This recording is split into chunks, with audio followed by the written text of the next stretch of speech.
서울과 수도권의 최신 부동산 이슈를 알아보는 부동산 따라잡기 시간입니다. 유엔R 컨설팅 박상원 대표님과 함께하겠습니다. 안녕하세요. 네, 안녕하십니까. 네. 자, 오늘은 제14차 도시계획위원회 심의 안건에 대해서 알아보도록 하겠습니다. 이번 주에 상정된 내용들 어떤 게 있었을까요? 이번 주에 총 11건이 상정됐습니다.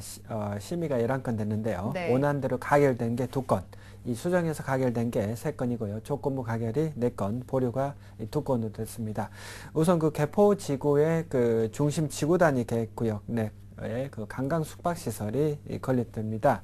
최근에 실제적으로 아무래도 호텔이 이제 많이 부족하다 보니까 서울시의 자체적인 도시 공동위원회 회의 결과가 재개발 재건축은 해제, 네. 숙박시설은 좀 어느 정도 조건부 승인 쪽으로 네, 좀 네. 결론이 난 걸로 보이는데요. 개포동의 1229-14번지 외 한 필지 988 제곱미터의 지상 관광 숙박시설 건립 계획안입니다. 아무래도 이번 건이 그 관광시설 확충을 위한 특별법이다 이렇게 보시면 될 것 같은데요. 지금 2012년도 9월 7일 날 지상 8,009매의 총 77 규모로 객실을 허가를 했는데 네. 계속 이제 그 부결되다가 용적률 완화를 통해서 총수 변경 없이 총 92실 규모의 객실을 변경해 당초보다 22실 객실을 추가 공급하는 네네. 걸로 결론이 났습니다. 이 사업자가 이제 양재천의 남측의 남현로 가로변에 연접하고요. 삼원물산, 양재동, 우면동 일대 각종 기업 연구소, 국책 연구소 등의 오피스 빌딩이 대상 인근에 위치했기 때문에 기업체들의 그 수요도 상당할 것으로 예상이 되고 있고요. 네. 아무래도 그 일대가 지금 전반적으로 그 외국인 바이어들이 왔을 때 실제 싣고 좋기 때문에 네. 상당히 좀 많이 이동을 해야 되는 불편함이 있었는데 이번에 건축이 준공이 되면 어느 정도 좀 해결이 되지 않을까 이렇게 보고 네. 있고요. 또 북창 지구 단위 계획 변경 결정안도 수정이 가결됐습니다. 네. 이번에 아무래도 북창동 131번지 외 14필지인데요. 일반 상업지역의 용적률이 972.56%, 지하 4층, 지상 17층 규모로 관광호텔이 건설될 예정입니다. 네. 외국 관광객 및 내국을 위한 416실의 객실을 확보하고 이 도심 내 호텔 객실 부족난 완화에 크게 기여할 것으로 기대되고요. 이와 더불어서 대상지 내 붉은 창고 근대 건축물을 부지 내로 이전 복원하고 주변 근대 건축물과 군을 이루어서 조화롭게 계획하는 것을 실제적으로 조건부로 허가를 했고요.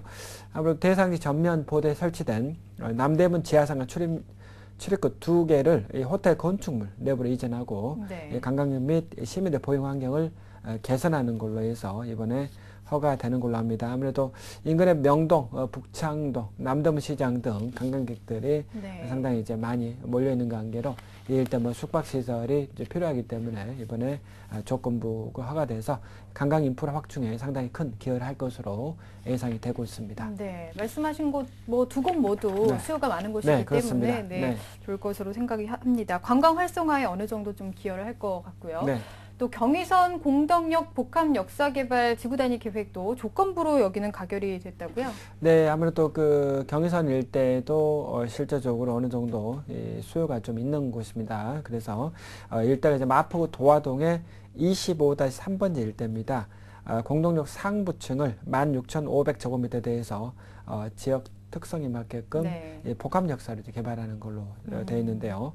2010년도 서울시와 한국철도시설공단 간의 경의선 지하 이후에 지상부지 활용 협약과 복합 역사의 합의적 계획을 위한 서울시 가이드라인에 따라서 도시계획, 교통, 건축 등 여러 분야의 전문가가 참여한 도시계획위원회의 그 심도 있는 자문 등을 통해서 추진되었다 이렇게 볼 수 있겠고요. 네, 네.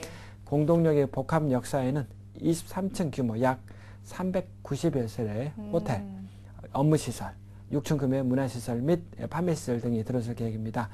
공항철도를 이용하는 국내 관광객, 지역 주민, 경의선 공원을 방문하는 시민들을 위한 공간으로 다시 재탄생할 전망입니다.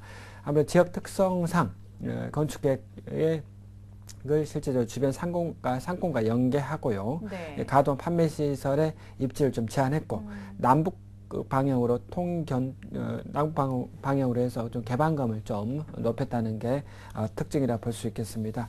아무래도 그 주변에 이제 뭐 상권과 많이 겹치면은 뭐 주변 상인들이 피해를 많이 보기 때문에 네. 이런 부분을 많이 판매 시세를 뭐 제한했다 이렇게 보시면 될 것 같습니다. 네.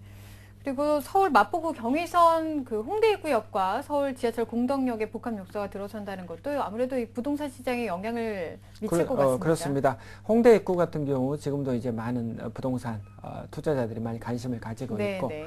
거의 뭐 젊은 사람들도 뭐 상당히 뭐 금요일 날 많이 이제 가서 놀면 새벽에 이제 퇴근하고 외국인들도 뭐 홍대에 이제 많이 이제 트렌드를 즐기는 문화로 되어 있기 때문에 사람들이 참 많죠. 계속 그 네. 일대가 계속 그 퍼져가고 있습니다. 그래서 그 일대 그 연남동이라든지 뭐 마포동 이런 데까지 가격이 좀 오르고 있다 이렇게 보시면 될 것 같은데요.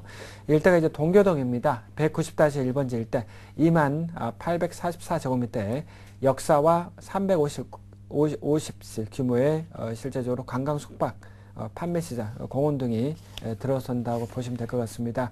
마포의 그 공동역에 또 마찬가지로 이 일대도 그만큼 이제 복합시설이 뭐 들어선다고 보시면 될 것 같은데요. 이 일대도 역시 그 주변 상권과 겹치고 이 판매하는 상인들이 많기 때문에 판매 시설을 최대한 좀 줄이는 걸로 이제 됐고요. 대형마트와 유통산업발전법상 대규모 점포는 불허되는 걸로 현재 나와 있고요. 이 밖에 디자인 지원센터, 보육센터 등 지역 필요의 공익시설을 설치해서 역사 운영기간 30년 동안 공공에 무상 제공하도록 이제 보시면 될 것 같습니다. 시가 이제 사전 협상 제도를 시행했는데요. 지난해 10월 강동구 고덕동 서울 숭합 차고지에서 두 번째로 사전 협상 제도를 통해서 이번에 계획을 했다 보시면 될 것 같습니다. 사전 협상 제도 같은 경우 아무래도 공공성과 실현성 확보를 위해서 협상조정협의회, 도시건축공동위원회 자문, 주민설명회를 거쳐서 민간사업자 측과 실제적으로 규모와 외관, 교통처리 계획, 뭐 기여 계획 등 원칙적인 사항에 대해 사전 협상을 완료했기 때문에 아무래도 그만큼 주민들의 좀 반발이 좀 적다 이렇게 보시면 될 것 같습니다. 현상 공모도 했고요. 주변과 조화로운 외관 디자인, 건축계획 보완하고 건축 심의, 도시계획 시설, 실시 계획 인가 등을 관련 절차를 이행할 계획으로 알려지고 있습니다. 네. 그리고 인근에 또 신천지역 중심 그 지구 단위 계획도 있잖아요. 그렇습니다. 마포, 신촌지구, 신천지역 중심 지구 단위 계획인데요. 이번에 그 지구 단위 계획 재정비 통해서 기존 3개의 지구 단위 계획 구역이 통합 개발된다 이렇게 보시면 되겠는데 이에 따라서 신천 노타리를 중심으로 특별 계획 구역 6개소를 지정했고요. 또한 기공동 개발 필지, 동일 소유 필지 등 현황 여건 등을 고려해 최소한의 획지선 및 공동개발 지정을 통해서 지구 단위 계획 실현성을 증대했습니다. 이 곤역별로 특화될 수 있도록 곤장 용도 계획을 수립했고요. 아울러 서울시 최초로 연세로에 조성되는 대중교통 전용 지구 주변과 이화여대와 찾고 싶은 거리, 이화여대 내부 블록의 보행자 전용도로 조성 지역을 제한적 주차장 설치 기준 완화 구역으로 지정했습니다.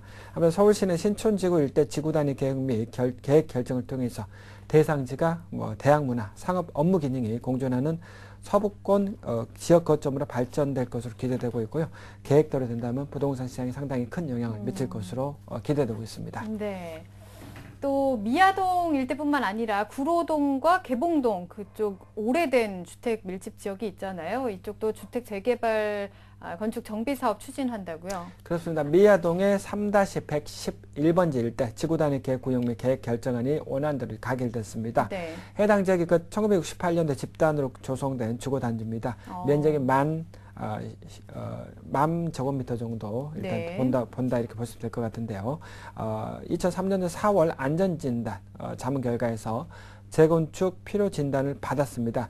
현재 69가구가 거주하고 있고요. 벽체가 옆집과 공유되어 있는 연동형 건물들로 조성돼 이 건축 구조상 가구별 보수가 어렵다는 문제가 있습니다. 이 때문에 그 노후화가 가속되고 구조상 안전 문제와 붕괴 등 재난사고 우려되는 노후 불량 밀집 지역으로 보시면 될 것 같습니다. 네네. 아무래도 지금 구로동과 개봉동 같은 경우도 주거 환경 관리사 본격적으로 추진되고 있는데요. 구로동 올해 말, 개봉동이 내년 말까지 공사를 마무리한다는 계획입니다. 네. 이 구로동 고려역과 신도림역에서 약 500에서 700m 인근 지역이고요. 단독 다세대 주택이 밀집된 주택 재건축 구역 해제 지역입니다. 네. 개봉동이 개봉역과 오리역에서 약 700m 인근 지역이고요. 계웅산 밑에 위치한 단독 다세대 지역이 밀집된 지역이라고 보시면 될 것 같습니다.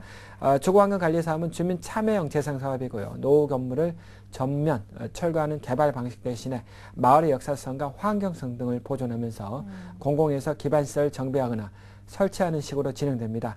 시는 향후에 그 공사 착공 전까지 주민운영위원회를 중심으로 주민협정을 체결하고 협동조합 설립을 통해서 주민이 스스로 마을을 지속적으로 유지 관리해 나가도록 할 예정이고요. 네. 공공사업은 구로구에서 기본 및 실시 계획을 거쳐서 공사를 착공할 계획으로 알려져 있습니다.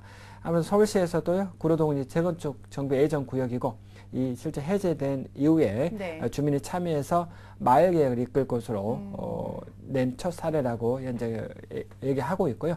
개봉동 같은 경우도 학생 공모전에서 발굴된 지역입니다. 주민 학생 전문가들 함께 참여해서 마을 계획까지 이끌어낸 첫 사례인 만큼 시민의 관심이 크다고 볼 수 있겠습니다. 네, 네. 뭐 요새는 전면 재정비보다는 아무래도 좀 보존을 하면서 정비하는 쪽으로 많이 가고 있는 것 같습니다. 네. 그리고 남부순환로 좀 보겠습니다. 이 주변에 지구 단위 계획도 수정 가결됐다고요? 네, 관악구의 그 시흥대로입니다. 548번지입니다. 조은동 1666번지 일대인데요. 44,172제곱미터의 남부순환로 시흥 IC 주변 지구 단위 계획 구역 및 계획 결정안이 수정 가결됐습니다. 이 대상지가요, 남부순환로 주변 지구 단위 계획이 남부순환로 40m, 시흥대로 50m 교차하는 지역입니다. 인근의 지하철 2호선 구로 디지털 단지역 위치해 있고요. 신안산선 건설사업의 환승 역사가 신설된 예정입니다. 현재 공사 중인 신림 봉천 터널이 개통되면 규모 있는 건축물이 들어설 수 있는 여건이 될 수 있겠습니다. 이를 감안해서요, 지구 단위 계획 구역에서는 이 지역의 용도 지역인 3종 일반 주거 지역에서 공개 공지를 5% 이상 조성할 경우에 건축물의 판매, 업무, 문화 및 집회시설 바닥 면적 제한 하나가 가능토록 계획을 잡고 있습니다. 네. 서울시가 이제 이번 결정으로요, 이 지역의 규모 있는 건축물이 들어서 이 지역 활성화에 기여할 것으로 내다보고 있습니다. 네. 알겠습니다. 오늘 여기까지 듣도록 하겠습니다. 지금까지 부동산 따라잡기 박상원 대표님과 함께했습니다. 감사합니다. 네, 감사합니다.